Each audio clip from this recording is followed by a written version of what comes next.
Hey friends, I'm so glad you're here. My name is Mr. Parker, and tonight we're going to be reading a story about a man named Gideon and how he asked God to make sure he was doing what God wanted him to do.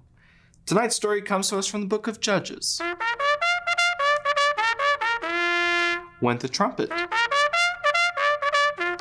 Many men heard the trumpet sound, and they came. Gideon was blowing his trumpet. He was calling God's men to come out and fight the enemies. The men came, and they got ready. But Gideon wanted to be sure that God would help them. So that night, he prayed, "Oh God, I want to know if you will save us.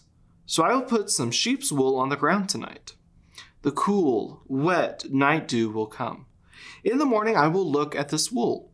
If the dew is on the wool, but the ground is dry, then I will know you will save us." So Gideon put the sheep's wool on the ground, and then he went to bed. Early in the morning, Gideon got up.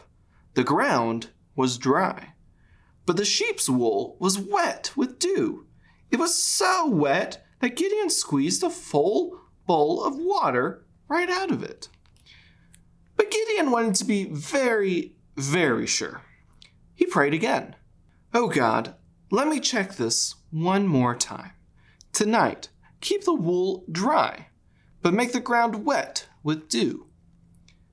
That night, Gideon set the wool on the ground, and then he went to bed.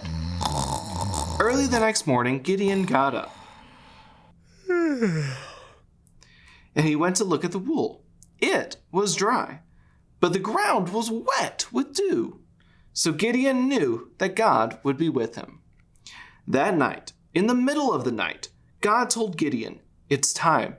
You must go to the enemy camp now." So Gideon took his men with him. He gave each man a trumpet and a jar with a fiery torch inside. And Gideon said, "Watch me. Do exactly what I do." It was still late at night, and it was very, very dark. Gideon and his men crept to the enemy camp.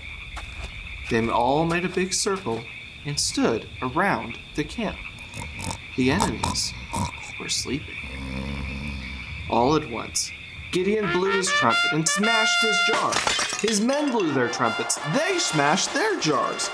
And they yelled, "A sword for the Lord and for Gideon." The fiery torches lit up the camp. All the noise and light woke the enemies up, and it scared them. They thought it was a huge army after them. So God had them begin fighting each other in the confusion, and then they began to run away. God had kept his promise. He had saved Gideon and his friends. Thank you so much for joining me for our bedtime story tonight. I hope you sleep good, and I hope you sleep tight.